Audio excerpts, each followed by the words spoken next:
अस्सलाम वालेकुम फ्रेंड्स, मैं हूं उस्मान अशरफ और आप देख रहे हैं बिज़नेस आइडियाज़ उर्दू। दोस्तों, आज मैं आपके साथ ये प्लॉट वाला आइडिया शेयर करूंगा कि ये जो प्लॉट आप देख रहे हैं ये तकरीबन आज से मैंने 3.5 साल पहले ख़रीदा था और अभी इसकी मालियत है तकरीबन उस वक्त मालियत थी इसकी 4,05,000 रुपया और सारा खर्चा डाल के इसका तकरीबन ये बना था मेरा साढ़े चार लाख का, यानी रजिस्ट्री का खर्चा डाल के और दीगर खर्चे डाल के। और अभी इसकी मालियत तकरीबन 10 से 11 लाख हो गई है।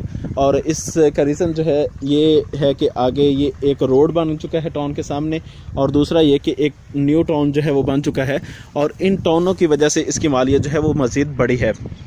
तो इसी तरह अगर आपके पास भी इजाफी रकम है, जैसा कि आप अगर कोई जॉब कर रहे हैं या किसी दीगर कंट्रीज़ में गए होते हैं और वो चाहते हैं कि हमारी रकम कहीं पे इन्वेस्ट हो जाए, तो वो इस अंदाज में कोई प्लॉट खरीद लें। प्लॉट ऐसी जगह पे खरीदें कि जहाँ से जो है उसके बढ़ने के इम्कानात हों। ऐसी जगह ना हो कि वो एक जगह पे ही उसकी जो है कीमत रुकी रखे।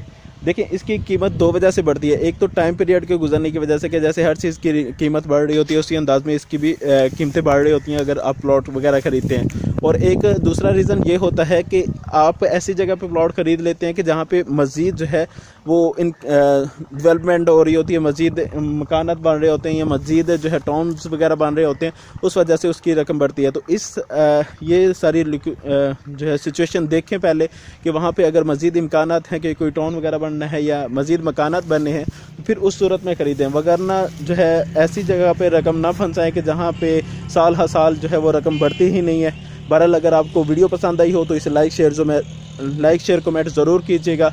मज़ीद आपके साथ वीडियो शेयर होती रहेंगी। जज़ाकल्लाह, अस्सलाम वालेकुम।